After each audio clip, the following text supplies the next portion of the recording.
Boom, I'm in the room. Good evening, everybody. Welcome to Everyday Conversations regarding mental health. And the reason you're here is because there's nothing on the telly. I'm coming to you live from the old Heale Manor, and I'm your host, Lord Heale. So, wow, I've got a couple of guests tonight. Tonight we're going to be discussing a bit of bipolar and depression and how things have changed over the years and how people deal with it. So on Tuesday we had the live stream awesome quiz.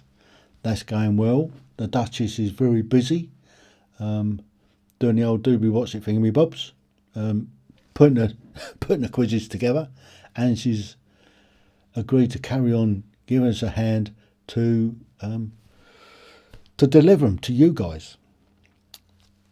This show on the Thursday is Everyday Conversations with regard to mental health. What we're trying to do is take the stigma out of mental health. We're trying to make the conversation around mental health comfortable for people, to make it easy to talk about, and to show people that everybody has problems, and it's just you're not alone, and it's okay not to be okay. So tonight we're going to look at bipolar and depression. The two go hand in hand pretty much. So without too much further ado, I'm going to bring in my first guest. So if you'd like to welcome Steve. Oh. Boom, you're in the room. Welcome, Steve. Jim, how are you? I'm good, thanks. Watching on my phone. Got one person in so far watching on his phone. Evening, Keith. I'll catch up with you later after the show. So, Steve, you're coming from Arizona. Yes. It's not the Sunshine State, is it? That's the, That's what Florida. state is it? Florida's That's the Sunshine Florida. State. You got the Desert State, Las Vegas. Different parts of the country. Yep, absolutely. So, Steve, tell us a little bit about yourself and your journey with your bipolar. Okay. Um, years old. I've been married for 50 years. I've got 3 daughters, 2 granddaughters. I spent my life in the custom clothing business. I retired in 2019. We're living in Scottsdale, Arizona. Um, the way I think that I began having bipolar, because there's no conclusive way that people know how you get bipolar. There are a lot of ways. Um, some psychiatrists and psychologists think it's hereditary, others think it's from trauma. So there is no way to know. But what I do know is it's not curable. There's treatable, but not curable. But anyway, with me, it started when I was 9 years old because I was sexually assaulted at a movie theater. The deep depressions came almost immediately after that, say a couple of months, I guess. And I felt worthless, felt nobody loved me. I didn't want to do my studies. I didn't want to play. I didn't want to do anything. But if I try to describe what it felt like, you just won't understand. Because if you take your worst feeling of what I'm telling you, you probably ought to make that 10 times more than that it really is. It is really being in a deep hole. And I got suicidal ideations. Um, I've always been a swimmer, and when I was swimming laps back in the 70s, each stroke of something would come into my mind and tell me to kill myself. Um, the depression, I am bipolar too. There are two types of depression. I mean, bipolar. Bipolar 2 is mostly deep, deep depression. Bipolar 1 is not as deep depression, followed by a tremendous manic episode where you feel like nothing can defeat you. You'll spend money, you'll buy cars, you gamble. And when you come back down, you find out that you're in tremendous debt and you might have forced an end to your marriage, and it's pretty terrible. But I never had any mania. Um, I suffered through the times of depression mainly through all high school and college, but was able to function because bipolar comes and goes. Um, the worst time in my life was in the early 70s. I was very suicidal. I got in a big altercation with my father, and then I wound up in a mental institution. Stayed there for 3 weeks. And at that time, they diagnosed me as clinically depressed and gave me all kind of medications for the next 6 or 7 years, and nothing worked. I got sick all the time, and that was pretty bad. And on top of the deep depression, in 1978, they said they made a mistake. They gave me the wrong diagnosis, and they thought I was bipolar. Hell, I had no idea what bipolar was or is, but they put me on lithium, and overnight I was 50% better. Not 100%, but 50%, which was a godsend. I could function at least and was pretty much in that state for the next 25 or 30 years. Continued to take the lithium and a couple other drugs, which we may get into a cocktail, we called. I functioned well, but I would get jobs and not be able to keep them. I would get angry. I would still have rumination in my mind all the time. So, um, although I had a lot of good jobs, I just couldn't keep them, couldn't do it. So I wound up working for my father in our clothing business. Uh, Still had a lot of problems, but I was able to function. And of course, they weren't going to fire me. So I made a living out of it. In the year 2000, a new psychiatrist said if I wanted to get rid of the ruminations and all the anger and everything, he added Paxil to my cocktail. And since then, I have been in damn good shape.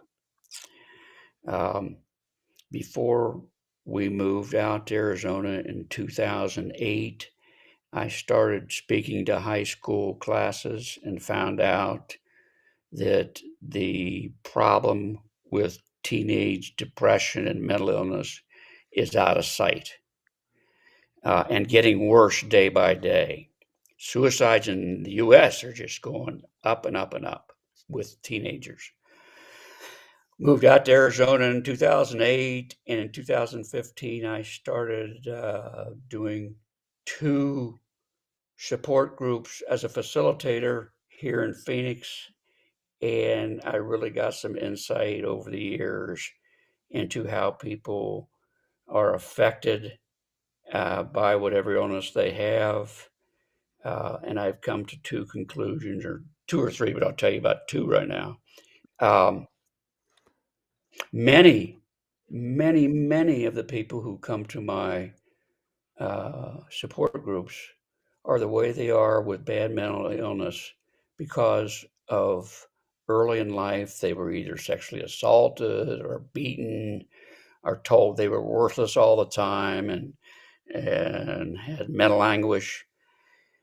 And in the US in particular, if you've got the funds, you can get pretty good help by going to private psychiatrists and psychologists, getting the most up-to-date medication. But there are millions of people in the US who just can't get treatment because they can't afford it, or they don't believe in it, or they start the medication, it doesn't work for them, and then they stop it, and then they go back down into the toilet again and wonder why. But one of the worst things is that in the US, for those people, there's just not much help. They probably get more help from support groups than anything else. They go to clinics. We have access here in Arizona where you basically, if you qualify, you can go to clinics and get free medications and free therapy. Problem is, they're overwhelmed. And once you start, you find out that you can't get in to see your psychiatrist very quickly. And if you're in real crisis and they tell you got to wait a couple months, that doesn't do a whole hell of a lot of good. A couple other things I want to tell you because of about medications. The bipolar and depression medications available today, and there's lots of them, but they only work on 50% of the patients. The other 50% have to fend for themselves. And there's a lot of programs out there. There's EMDR, um, there's ketamine, there's behavioral, uh, there's, God, I can't remember all of them. But anyway, there's a lot of programs and there's tools that everybody uses, such as spinners to keep down the anxiety. Uh, Anxiety seems to be a big problem. There's medication for that. But if you can't afford it and your clinic's not doing you a good job, um, you're out of luck. So basically, I've run those groups for 8 years now.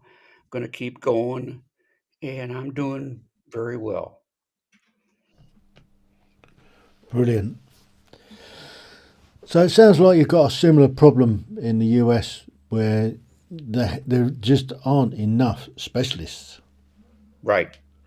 and And the the number of specialists you've specialists, got, yeah, the number of specialists that there are overwhelmed with the amount of work that they've got to do. Um, and they are forced by the insurance companies to not accept insurance because it's so low pay for the professionals that they have to charge and not take insurance, and that knocks a lot of people out of the ball game. yeah, and consequently, that has a knock-on effect to people going deeper and deeper into depressions, people getting that low that they don't know where to turn to, and they end up taking their own lives. Yes, it's And a I real problem. wonder, yeah, I just wonder if there's if they're recording any of these that are on those the people that are taking their lives, whether they've sought help, whether they've been in depression, whether they've got bipolar, whether they've got some other sort of depression, whether they're recording that at the figures so they can get an accurate picture of how many people are doing it for whatever reason. I've never That heard of would anybody doing anything like that. no. I know recently in the UK, the coroner's office have now started recording veterans that have been taking their own lives. Hmm. So we're starting to get a clear picture of veterans that are falling into that trap of Right. taking their own lives, and those figures are coming out are quite shocking. The numbers again, child suicide is sort of going off the scales at the moment. Yes. I heard that I had recently, in my and I guess business, I would hire a couple high school students to help us out during the Christmas season. And in about 1990, I hired this cute little girl. She laughed all the time. She did a great job. I thought, man, this girl is going somewhere. And then the next thing I know, she pulled a sheet over her head at night and shot herself and killed herself. So Mm, you can never know what's going to happen to somebody or what they're yeah. thinking. And we've had this conversation before on the show where somebody is determined to take their own life. You won't know Hmm. about it until they've done it. The Right. person that doesn't succeed is generally a call for help. Yes. But the determined person, you're not going to see. And all we can say to those people out there is it's okay not to be okay. And all you need to do is ask. Somebody will listen. And Well, that's if we true can to a push point. people down that, then we're a long way to curtailing a lot of suicides. Well, one of the reasons I take a different belief in what you're saying about asking for help and you'll be so much better off is because so many people, if they're not professionals, just go, "Oh, you'll be all right. Just go take a walk or go to a movie," and Yeah. they don't pay attention to what you're saying or what the person is saying. Mm, So the next thing you know, it's worse. yeah. Sometimes it just takes somebody just to sit and listen. Not always the case. And Yeah, i- if you haven't got the time to listen to somebody, then don't ask any questions to start with. I think yeah, that's a key. But if you do start to open up a conversation, then give that person the time just to listen to their yeah, problem, and that's maybe just all it needs to help. And say, if you don't know what to do, say the best thing to do is go and have a chat with your doctor.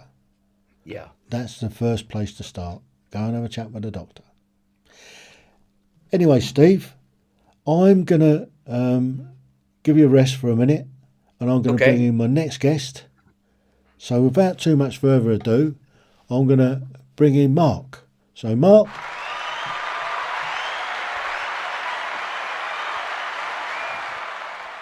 welcome. Thank you, Tim. I appreciate you having me on. I'm looking forward to this conversation. Brilliant. No, thank you for joining us this evening. So, Mark, tell us a little bit about what you do and how you go about helping people and your journey. I think it's the perfect segue from what you in regard to that asking for help. And I have I've learned a lot about myself as an adult. I had these feelings as a child, and I'm always totally honest with people. I tell them I grew up in the suburbs. I had everything I could need as a child, a great family. Went to a private high school, played sports in college. So on the outside, it all looked great. On the inside, I just kept asking myself, like, why do I feel this way? I shouldn't feel this way. Just get over it, get over it, get over it. And I would still have days where I was extremely down. I'd still have all these thoughts in my head constantly that I was doing something wrong, that the wrong thing was going to happen. I was going to fail at everything, and which made me hypersensitive to a lot of the things that I was doing in life. It made me good at those things I was doing. It made me succeed, but at the same time, it was very stressful. And as I become an adult, I don't have sports in my life anymore. I start gaining weight. I start feeling terrible about myself. I have terrible body image issues. I have this undiagnosed ADD, which was almost diagnosed as a child, but my mother didn't want me to be diagnosed with that as a child, and just thought I needed to apply myself to a point in my life where I was literally seconds away from just crossing over a median on a highway in Maryland in my work truck, just to call for help. Just kind of like you said. I thought to myself, if I just pull this thing into the oncoming traffic, someone has to listen to me. And that kind of, but rightfully so, it scared me. and I reached out for help. And since then, I have been on this journey, through therapy and counseling and medication and all these things, hearing the words, you have depression, hearing the words, you're a person with high functioning anxiety. Hearing those words being said, it kind of, your first thought is, okay, I've heard of these things, but that can't be me. Like, I'm just sad. Like, everybody has these racing thoughts through their head constantly. And when I was told that that's not the case, you have different triggers, your brain works differently, you have to think of different coping mechanisms, and then actually working on those, it kind of opened my eyes a lot. And I remember there was one specific day in therapy where I have a pretty good job. I'm in a suit and tie.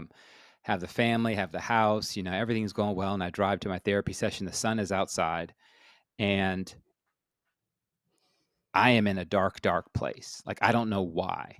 I have no idea why. And I couldn't tell you what was triggering me that day. And I remember having a conversation with my therapist, and he asked me finally, he said, what do you want in life? Like, what do you want out of all of this?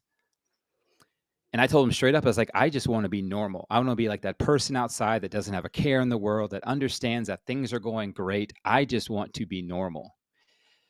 And his words back to me were, this is your normal. Like, normal is relative. Like, just because you have different triggers, just because your brain works differently, don't think you're any different or abnormal. Like, this is just you. This is how you're built. So let's work on making sure we figure out, you can recognize your triggers and you can work on proper coping mechanisms. And that never left me. When he said that, that never left me. And I thought to myself, I want to tell other people this. And so thus I started my podcast on mental health and awareness called Relatively Normal. And one of the biggest things I talk about, and Steve is 1,000% correct when he says that people don't know how to, like, usually you get that statement back that doesn't validate somebody's feelings. And that's my biggest thing right now in regard to how we speak and how we listen, especially how men speak and how men listen. Women usually do a better job of this than we do. But we have specific cues that we use when we talk to each other. And it could be as easy as me coming into a room, plopping myself down on the couch and saying, oh man, what a day. That's a cue. It could be me coming to the house being silent when I'm usually very jovial. That's a cue. And so what I like to talk about is the empathy part of things and the validation part of things, because it's very tough for a lot of us to be vulnerable.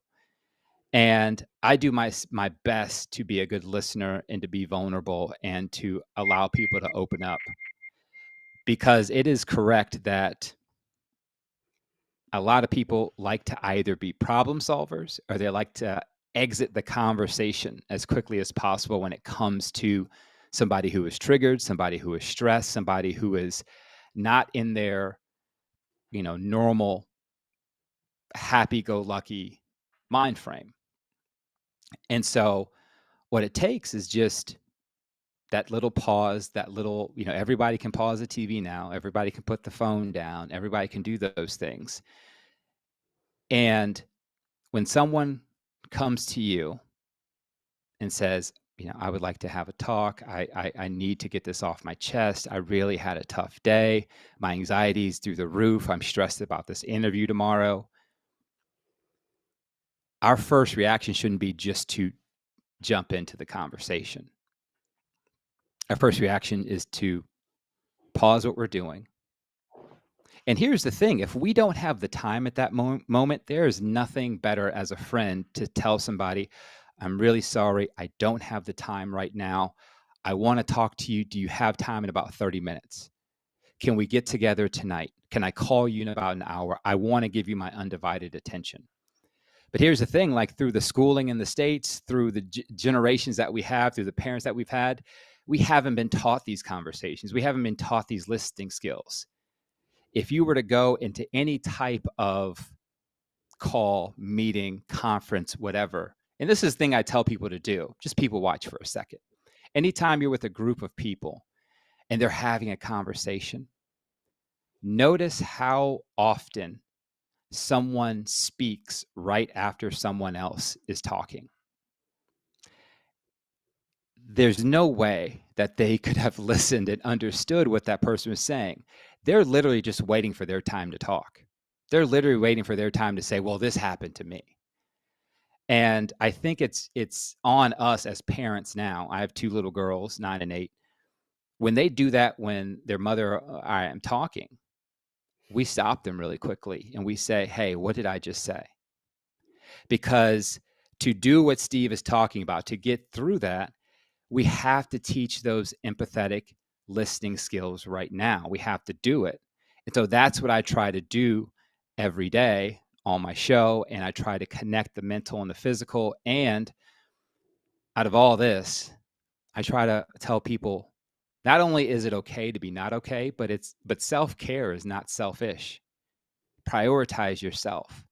There's so many people, so many things in this world, whether it be people's spirituality or religion or other or family upbringings that's telling you to say, put everyone else first. And what happens is people start pouring from a cup that's empty. And they forget that, hey, I'm the one that's involved in everything that's important in my life. My family, my friends, my hobby, my job, everything that's important to me. I'm the common denominator, and people forget about that sometimes. And coming from my experience, I understand that once I started putting myself first and prioritizing my own mental and physical health, everything else changed for me. Well, let's bring Steve back in. Let's let's dive into the conversation. So, from both your perspectives, then you've both got recognised problems and are able now to help other people, which is brilliant. So letting people know that it's okay not to be okay is the first step. And for people to recognise in themselves that they have a problem and it's okay to talk about it is the second thing. And I like the bit you said that if you haven't got time to listen to somebody at that particular moment in time, it's okay to let them know that you haven't got the time, but you will make the time a little later for them. And that's a really, really important thing. And I think if we can let people know that there are people out there that will listen, and that's really what it does take. Sometimes it just takes somebody to listen to somebody's problem. Not necessarily to give them a way of dealing with it or anything like that, just to listen. And sometimes just getting that off your chest is enough to bring somebody back. And I would like to also point this out because I think it would do us all well if we started to kind of reframe how we think about mental health and because a lot of people let's be honest, a lot of people shy away from this conversation because it makes them uncomfortable. And all they think about is, doom and gloom when they talk about mental health. But mental health, last time I checked, anybody who is of sound mind, who is alive, who's walking, talking, eating, breathing, they have a brain, which means they have feelings, which means mental health is literally involved with everybody. So when we have these conversations, it doesn't have to, like, I want to make sure people are preparing themselves for their days. They're waking up and doing their affirmations or doing something every day that adds something to their mental health. They don't have, like I tell people all the time, you don't have to have an issue to be going to therapy or counseling or talking to people. Like you can just, I don't go to the gym every day because I'm weak. I'm pretty strong. I'm pretty fit, but I go there to maintain what I have. So that's how we have to reframe mental health. Like you just want to maintain what you have. So make sure that that you're checking on yourself every day. Do a Yeah. quick check. Like, how do I feel today? Because what that starts to do is it validates your feelings. Like if you just check in on those days where you're down, that's going to skew your measurement.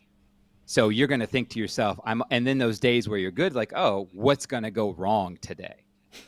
So check in yourself every day and say, you know what, today is a good day. I'm feeling pretty good. The sun's out. I'm feeling good. Like, and then note why you're feeling good and see if any of those are internal factors. Like, because if you think about it, and Steve probably is aware of this, and so are you, Tim, probably, is that a lot of times, especially with my anxiety, everything good that happened in my life was someone else's responsibility. Everything bad, I did it. And man, you want to talk about a reason why someone has suicidal ideations or someone thinks about hurting themselves is because they have that mindset that I'm the reason why things are bad in my life. And that's, we got to make sure we have those conversations. Absolutely. I think That is exactly correct. I think that in my groups that I have, my support groups, I see a lot of people, new and old, come to the groups, and I've seen well over 1,000 people in the years. And one thing is very common: they come to the group down and out. They come a few times, they get better, and then they don't show up again. And then when do they show up finally? When they're down and out again. And I keep telling them, come every time you can. Just because you feel good now doesn't mean it's going to last forever. yeah. So we have too many people who get into the good times, and then what do they start thinking? When's the shoe going to drop? Yep. Then they worry all about that. They spend their good time waiting for the next bad time, and so all of a sudden there are fewer and fewer good times. I think that's one of the real problems, isn't it? I think it's the terminology that we use quite often that kind of puts people off. Using mental health is sometimes a barrier. Mm-hmm. Perhaps we should re-terminology it to wellness, full wellness, full body wellness, body and mind wellness, It's a rather good than put idea. mental in there. If we use mental, I think mental, people get this negative connotation to it, thinking that you're going back to the dark ages and thinking of mental institutions where people used to get locked up. I think that may help in just changing the terminology slightly to mindful wellness rather than mental Yes. health. And There's a big in the US that call it mindfulness. yeah, And I don't think it's captured the public yet because they don't know anything about it. yeah, Only people hear about I think Apple are doing a really big thing on it. With I watched their latest WWDC, Worldwide Developers Conference, the opening and that, and some of the things that they're bringing out for the Apple Watch are to do with mindfulness. And there's the app on the it. watch that you're clicking every day, and there's the app for it, and it encourages you to do breathing exercise. It encourages you to get your mind into that mindset of wellness. Right. So that I think that's possibly a really good starting point is what Apple are particularly doing. to bring in And that. also, yeah, Yeah, also, I will say this is that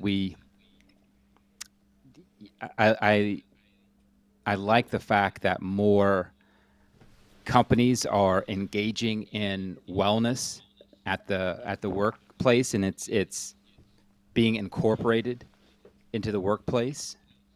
That is nice, and that's one of those things that came from the generations that are starting the workforce now that are demanding more holistic work environments, which we haven't always had. And one of the things that we're starting to see, which a lot of us have already known, is that the the biggest asset that all these companies have is their employees. yeah, Last time I checked, everything that you at a company, whether it writes policy, whether it creates clothing, whether it creates code, like a human did those things.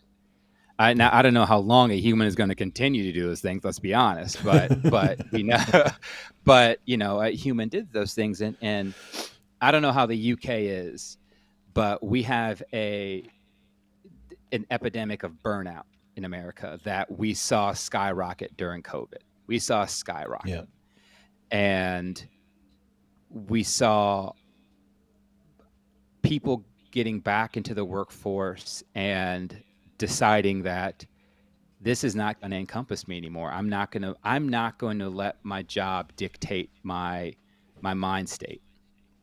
And we saw a lot of people understand that they could start to prioritize their lives, their family, their mental health over a job. It's harder said than done. I was one of the ones that was burnt out. I had a job that I worked from home, and you know, um, the tail end of COVID, and it was a startup, and I worked 16-hour days, thinking this is what is needed from me. And I got to a point where is that monkey brain. It's that brain where a lot of times when you get stressed, yeah, you return back to what you're comfortable doing. And I was comfortable throwing myself into my job. And I remember going to therapy, and she said, "What happens if you just leave at 5? What happens if you just stop working at 5 p.m. when you're supposed to?" Well, I have all this stuff I have to do, and you don't understand. It's a startup, and they need me, and it's blah blah blah. And one day I left at 5, and I came in the morning and to work, and the place hadn't burned down. Like nothing had shut down. the work was Like still it there to was do. the world was still there to do. Like it was amazing to my mindset. And I was like, wait a second. I cut myself off at 5 o'clock, and I came back in, and nothing is wrong. Yeah, And I think more people need to understand that there's the amount of time you have in this world is limited, and we forget that. We think we'll always have tomorrow. We'll yeah, always have I'll always have this next soccer game with my daughter. I'll always have this next, baseball game with I always no, you don't. You don't. And I think one word we haven't used yet, and I think Steve kind of talked about this a little bit, was doing things with intention. And we are so wrapped in kind of going through the motions. And when I say we, it's a general term, but if you've ever been walking down the sidewalk in a busy street in Atlanta, New York, Phoenix, wherever, it's pretty mindless sometimes, where you see no one's engaging with each other. We're kind of just going through the motions. You go to the gym, you kind of see people going back. It's one of those things where I have started to do everything in my life with intention. I'm a father, I'm a husband. I'm trying to teach young girls how to be productive members of society. And unlike previous generations, I'm trying to teach my girls to talk up about their mind state, to tell me. I have a daughter that's diagnosed with ADHD, just like I was. Hereditary. Thanks, Dad, for that. But I want her to know that this is your normal, and let's talk about it. Be intentional with the conversations. Be intentional with the work that you do, and don't run from problems. Don't use exercise or anything to run from problems. Use them to lean into them. absolutely. So I was just thinking that why do something today when you can put it off till tomorrow at work? If you go home at 5 o'clock, whatever you had to do will still be left for the morning. Mhm. You go in with a fresh wash name, having had a restful evening or whatever, Mhm. and have quality time. I think lots of people fall into the trap of working to live, not living to work. Mhm. Have I got that the right way round? Oh, other way, other way. Yeah. So, so it's getting those priorities right. Mhm. And I think if you can get your priorities right on your work life balance, you become far more productive than if you flog yourself to death at Mhm. work and burn out. And I think that's one of the key things that people really need to look at, their work life balance. And yes, it's difficult on a startup because it doesn't build itself, but it'll build quicker if you've got dedicated people that have the right work life balance, Mhm. that are more productive. And I think that's one of the key for new startups to take away is that if they give people the right incentives, the right time, then they will be far more successful than expecting people to knock themselves out in the early stages. Like they say, Rome wasn't built in a day, Mecca wasn't built in a day. It takes You know, time. in the U.S., it's a huge problem with companies going, you're going to stay here until your work is done, no damn matter how long it takes. And if you're like a new lawyer, you got to work 80 hours a week. And you're Mm. exactly right. Burnout is phenomenal. Yeah, and then that leads to all the stuff that we've been talking about. It leads to depression. It leads into being a really dark place. Leads into exhaustion. And when you get into that spiral, it's really difficult to drag yourself out of it. And Mhm. Yeah. that's quite often when people do the ultimate sacrifice and look for ways out. And it's so unnecessary as well. Mhm. It doesn't need to be like that. Well, I guess I have to contradict you on that statement about it being unnecessary because it depends on who you're talking about it being unnecessary for. The person who is dead set on killing themselves think it's the only way out. They Yeah. have to do it because it is so bad they can't live any longer. So to them, and I've been there, didn't do anything, but to them, it is necessary to take their own lives. Mm. And that's what we were saying earlier about people that are determined to do it. Those are the people that you don't generally know about. Right. It's the person that's looking, that's not 100% committed, that makes a feeble attempt at it, is a cry for help. And those are the people that we really can help. Right. And somebody, like you were saying earlier, that young girl, all bubbly and everything, and she went and shot herself. You Yes. just don't see that sort of thing coming. And I never knew what happened, what made her do it. I didn't know her well enough.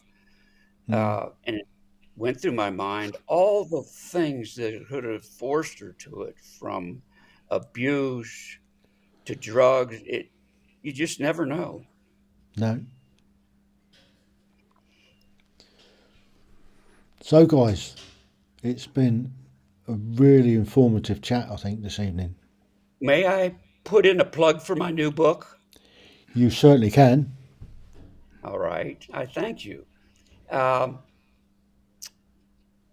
I decided to write a book on mental illness because my trauma therapist told me I should because my life, she took me from the beginning of my life to the end, and she said it was so full of stuff, it'd be a great book. What I did was I looked into all the bipolar books that chronologically took someone through their life with bipolar from day one to the current time. And I wrote a book called Teetering on a Tightrope: My Bipolar Journey. It is out now on Amazon and Barnes and Noble, plus others.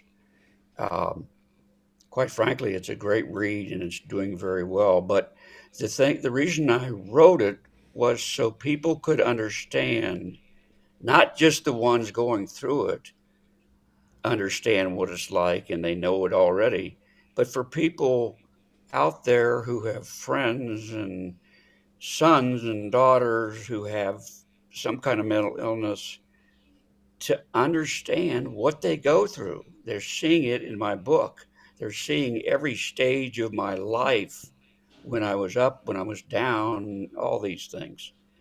So if you want a quick read, it's only 130 pages long. Uh, Pick up the book. You'll enjoy Brilliant. it. Maybe. Mark, do you want to give your podcast a plug? Pardon Sure. me? I talked about a little.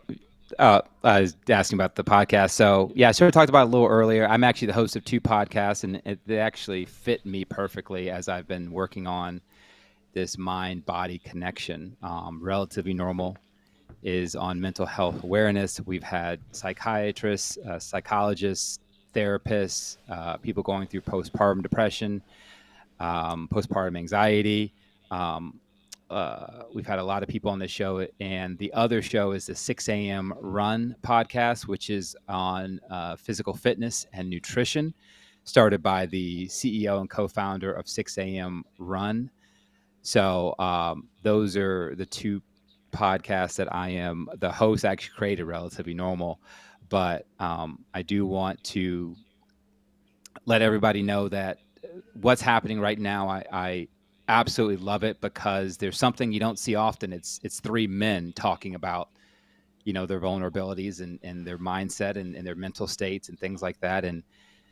And in the States, at least, men are 4 times more likely to commit suicide than women, and it's exponentially more of the attempted suicide by men. And the biggest reason why is that for generations and centuries, men are usually judged on what they can give rather than who they are. They're the protectors, they're the defenders, they're the people who do everything. And I'm not bashing cultures, I'm not bashing gender stereotypes. I'm not doing that. I'm just stating facts. And what this means is that men, we literally have to do a better job of not only opening up, but making sure we're checking in on our friends and making sure that people feel comfortable coming and talking to us. Because so many times we, as Steve said in the beginning, man, I went through a tough day. Oh, just, you know what? Go to the gym. Let's go out and grab a beer. Let's go watch the game. And what happens is that level stays there, and then the same thing happens. The level goes up. Same thing happens again. Level keeps going up, and we do nothing to decompress until finally something bad happens. So men, please make sure we're checking in on each other. Absolutely. Well, guys, thank you so much for this evening's conversation. It's been terrific. So if you Thank just you. want to hang about for a wash up, I'll catch up with you in a minute. Sounds good. Thank you. Thank you. Well, hopefully you've got something out of that. And I think some of the key points that we can take from that this evening is that it's okay not to be okay. And for blokes particularly, it's okay to talk about this stuff. It's okay to talk to your mates about it. You'll find if you say something to a mate, he's not going to take the mickey out of you. Well, not unless you're ex-military, and he probably will. But you'll probably find that he's probably had the same sort of problems. It's worth having that conversation. If you don't feel right in yourself, have a chat with a mate about it. And you'll be surprised how easy that conversation can go. So, until next week, don't forget the quiz on Tuesday, and same time next week, 7 o'clock, British Summer Time, here on this channel, for another great conversation regarding mental well-being. TTFN. Ta-ta for now.